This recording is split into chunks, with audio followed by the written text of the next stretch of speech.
ఒక స్థానంలో పనిచేసుకుంటూ ఒక మీడియా సంస్థని చూసుకునే అతను పిల్లలు ఎడ్యుకేషన్ ఎలా చూసుకోగలుగుతారు, పిల్లల సమస్య ఎలా తెలుస్తుంది.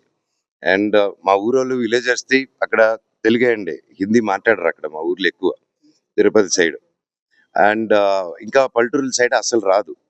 అండ్ వాళ్ళతో ఇంగ్లీష్లో మాట్లాడాలి, హిందీలో మాట్లాడాలని అర్థం కాక గిలగిలా కొట్టుకుంటున్నారు వాళ్ళు అక్కడ.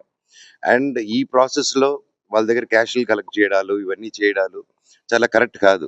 అండ్ అండ్ రీసెంట్లో కూడా మేము క్వశ్చన్ చేసుకుంది, తీసుకెళ్ళి ఏవేవో సిగ్నేచర్లు పెట్టించుకున్నారు, ఏవేవో చేస్తున్నారు అందరితో. అండ్ హాస్టల్స్కి లోన్ రేజ్ చేసుకుంటున్నారు. అండ్ ఇవన్నీ నేను I have complete document. And why this misuse of it. And like cinema తీస్తున్నారు, దానికి 200 కోట్లు ఖర్చు పెడుతున్నారు, అది ఎక్కడి నుంచి వస్తుందని కూడా తెలియట్లేదు. So these are all my questions. And ఇది ఎలాగా అనేది మీరు చెప్తే ఒకరిని నిలబెట్టేదానికి ఇంతమంది స్టూడెంట్స్ని, ఇంతమంది లోకల్ విలేజర్స్ని వాళ్ళ కష్టాన్ని మీద కొడతాం అనుకుంటే మాత్రం ఇది చాలా కరెక్ట్ కాదు. ఇది కూర్చొని మాట్లాడదాము. ఈ పోరాటం ఎవరి మీద కాదండి, జస్టిస్ కోసం నా పోరాటం. అండ్ దీనికి కూడా ఈ వాట్ ఎవర్ మీరు అడిగిన క్వశ్చన్ కూడా వాట్ ఎవర్ కలెక్టర్ గారి decides will follow that.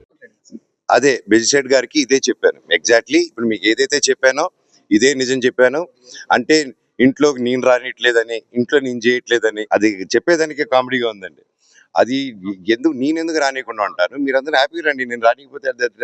So ఇదంతా ఫాల్స్ అలిగేషన్స్. స్టూడెంట్స్ కోసం నిలబడినందుకు ఇది చేసేది. Thank you.